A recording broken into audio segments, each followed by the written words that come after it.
Hey everyone, Jatt here.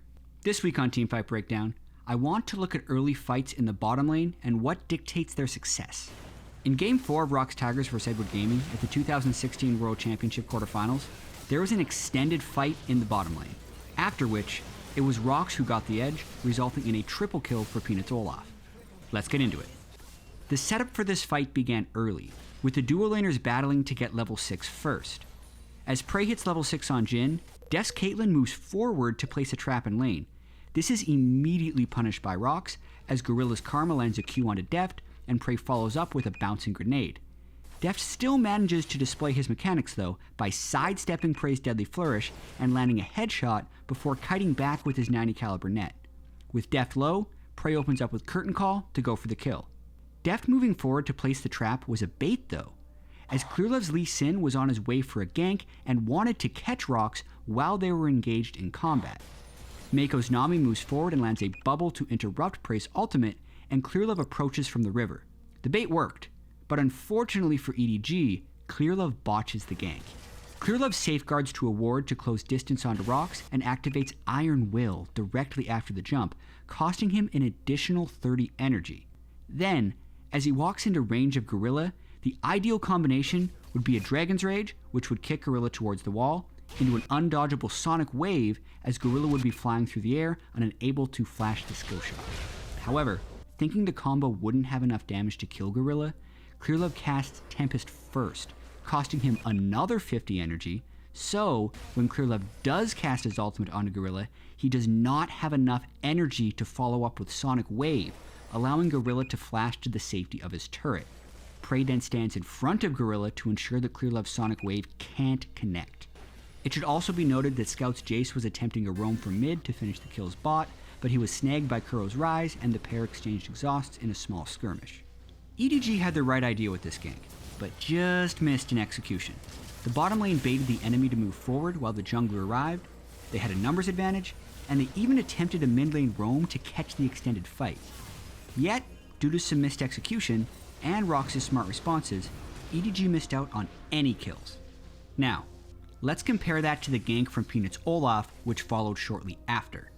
ROX is now down 3 summoner spells from the previous fight, whereas EDG only used 1.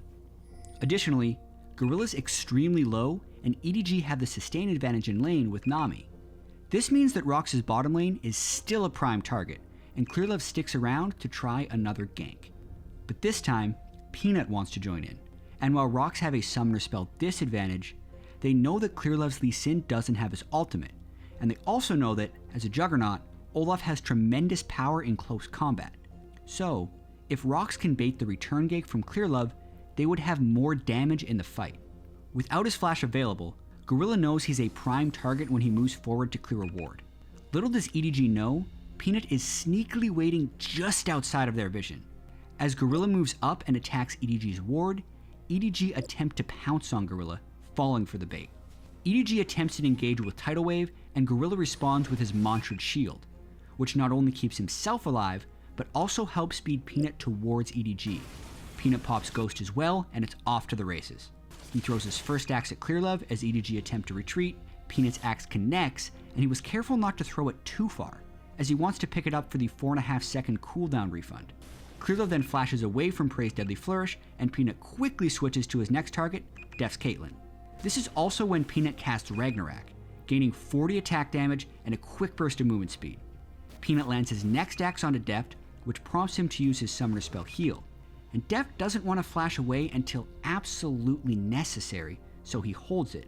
And with Koro beginning his teleport channel, Deft hopes it will deter Peanut from following, but it doesn't. Peanut only goes harder. He picks up his axe, lands an auto attack, and throws his axe through Deft again. And even though Deft and Mako flash back after taking immense damage, Deft is unable to avoid Peanut's reckless swing, as Peanut had begun casting it before Deft's flash. From the huge burst, Deft is extremely low, and Prey flashes forward to go for the kill. The flash auto attack from Prey leaves Deft at a sliver of health before he is killed by yet another axe from Peanut. Peanut then picks up his second kill with an auto attack onto Mako, who was also the recipient of several axes to the face. At this point, ROX have pushed far past Koro's teleport that was meant to scare them into a retreat, and Smeb's Kennen is close behind with a teleport of his own. ROX still have to deal with Rumble though, as Koro casts his ultimate and flashes onto prey while using his Flame Spitter to pick up the kill. He then turns on Peanut, who actually moves towards the EDG turret to avoid Koro's equalizer. Smeb and Gorilla move forward to support Peanut, and with a shield from Gorilla, Peanut stays alive.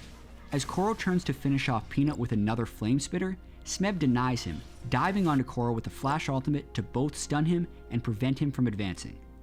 Then, before Koro can retreat, Kuro's Rise arrives from the mid lane and locks him in place with a Rune Prison, allowing Smeb to pick up the final kill of the fight with an auto attack, making it a 4-for-1 for ROX.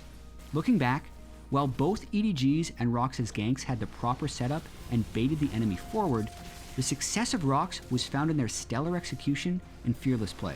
Peanut landed every single axe, and also managed to pick up every axe for the cooldown refund, all the while weaving in auto attacks and reckless swings. But the rest of ROX also deserve credit. Gorilla stuck around for the entire fight with just a sliver of health and managed to consistently shield and speed Peanut, making him an immense force. Prey contributed strong damage and was also instrumental in keeping Gorilla alive during EDG's first attempted gank. Smeb was nearly instant in matching Koro's teleport from the top lane and then prevented Koro from chasing the kill onto Peanut. And last but not least, Kuro out-roamed Scout to arrive at the tail end of the fight to allow his team to pick up the 4th kill. Ultimately, every member of ROX teamed up in the bottom lane before the 10-minute mark. An extremely early, yet extremely successful teamfight. All told, Peanut, on his first professional Olaf game no less, picked up the triple kill in the early game and went on to hard carry the game, ending with an 11-0-5 scoreline and 100% kill participation. With the win, the ROX Tigers closed out the series against EDG 3-1 and advanced to the semifinals of the 2016 World Championship.